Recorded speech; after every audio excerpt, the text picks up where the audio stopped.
On m'a juste laissé atterrir dans une cuisine avec des chefs invités que je connaissais pas, pour des recettes que je connaissais pas, entourée de gens que je connaissais pas. Là, tu peux ajouter un peu. Ok. Raconte-moi un peu cette aventure de présentatrice télé. Comment elle est venue à toi? Ok. Déjà, je me souviens très bien ce jour où Mégane, productrice de cette émission, m'appelle. Non, je réponds jamais au téléphone.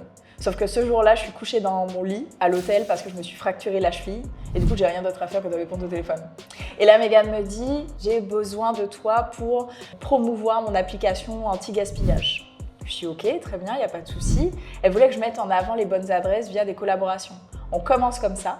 Ensuite, je commence à lui faire des créations de recettes anti-gaspillage. De fil en aiguille, je deviens la community manager du compte.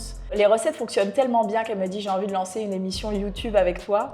Et puis du coup, on va filmer dans ta cuisine et tu vas faire des recettes et ça sera interactif. Je dis ok Mégane, si tu veux, je te suis avec plaisir. Et en fait, de fil en aiguille, cette émission YouTube est devenue une émission sur Martinique la première. À la base, je ne suis pas du tout formée comme présentatrice, j'ai pas été coachée, j'ai pas été briefée, rien.